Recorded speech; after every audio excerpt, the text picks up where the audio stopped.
அடிப்படை உரிமைகளை கருத்தில் கொண்டு ஜாமீன் வழங்கியிருப்பதாக திரு என்.ஆர். இளங்கோ குறிப்பிட்டிருக்கிறார். 25 லட்சம் ஜாமீன் தொகையாக 2 நபர்கள் செலுத்த வேண்டும் அப்படின்னு நீதிமன்றம் கட்டுப்பாடு விதித்திருக்கிறது. திங்கள் வெள்ளி என வாரத்திற்கு 2 நாட்கள் அமலாக்கத்துறை அலுவலகத்தில் ஆஜராகி கையெழுத்திட வேண்டும். வழக்கு விசாரணையை முறையாக எதிர்கொள்ளணும். வாய்தா கேட்கக்கூடாது. ஏன்னா ஏற்கனவே அமலாக்கத்துறை தரப்பில் 13 முறை வாய்தா கோரியிருக்கிறார் திரு செந்தில் பாலாஜின்னு நீதிமன்றத்தில் சொன்னாங்க. அதனால வாய்தா கோரக்கூடாது அப்படின்னு சொல்லியிருக்காங்க. சாட்சியங்களை கலைக்கக்கூடாது அப்படின்னும் உச்சநீதிமன்றம் அறிவுறுத்தி இருக்கிறது திரு செந்தில் பாலாஜிக்கு. ரொம்ப முக்கியமாக நீங்கள் குறிப்பிட்டதுபடி அமைச்சராவதற்கு எந்தவிதமான தனிப்பட்ட பிரத்யேக நிபந்தனைகளையும் உச்சநீதிமன்றம் விதிக்கவில்லை அப்படின்னும் தெரிகிறது. புழல் சிறை வளாகத்திலிருந்து செய்தியாளர் ராஜ்குமாரும் இணைந்திருக்கிறார். ராஜ்குமார், உச்சநீதிமன்ற உத்தரவு கிடைத்த பிறகு திரு செந்தில் பாலாஜி சிறையிலிருந்து வெளியே வருவார் அப்படின்னு அவருடைய வழக்கறிஞர் திரு என்.ஆர். இளங்கோ குறிப்பிட்டிருக்கிறார். இதற்கான நடைமுறைகளுக்கு எவ்வளவு கால அவகாசம் தேவைப்படும்? முன்னாடி இருந்த ப்ரொசீஜர்ஸ் என்ன, இப்போ இருக்கக்கூடிய நடைமுறைகள் என்ன?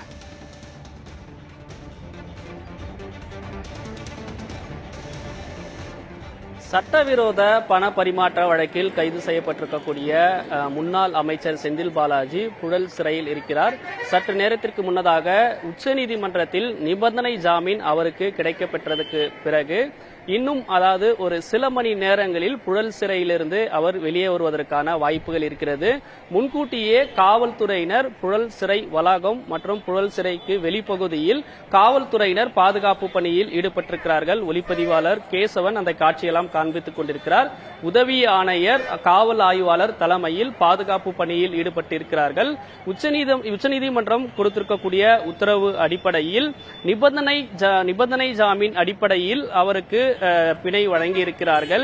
எனவே தற்போது உச்சநீதிமன்றத்தினுடைய நகல் கிடைத்ததற்கு பிறகு ஏற்கனவே அமர்வு நீதிமன்றத்தில் இது தொடர்பான வழக்கு நடைபெற்று வருகிறது. எனவே உச்சநீதிமன்றம் வழங்கியிருக்கக்கூடிய பிணையினுடைய நகல் அமர்வு நீதிமன்றத்திற்கும் அதே போன்று சிறைத்துறைக்கும் கிடைப்பதற்கான ஏற்பாடுகளை செந்தில் பாலாஜி தரப்பினுடைய வழக்கறிஞர்கள் செய்வார்கள் என்று தெரிவிக்கப்படுகிறது. எனவே சற்று நேரத்திற்கு முன்னதாக உச்சநீதிமன்றம் வழங்கியிருக்கக்கூடிய அந்த பிணை ஜாமீனுடைய நகல்கள் அமர்வு நீதிமன்றம் மற்றும் புழல் சிறையினுடைய வளாகத்திற்கு கொடுக்க வேண்டும்.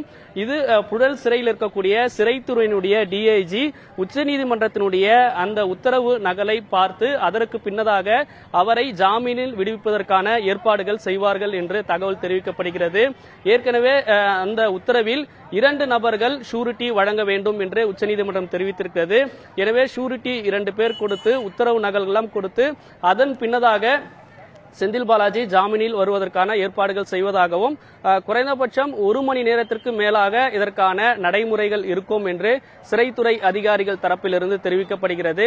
எனவே ஜாமீனில் செந்தில் பாலாஜி வருவதற்கான ஏற்பாடுகளும் உச்சநீதிமன்றத்தினுடைய உத்தரவு நகலுக்கு அடுத்த கட்டமாக இதற்கான பணிகள் மேற்கொண்டு வருவதாக சிறைத்துறை அதிகாரிகள் தரப்பிலிருந்தும் இந்த தகவல்களை தெரிவிக்கிறார்கள்.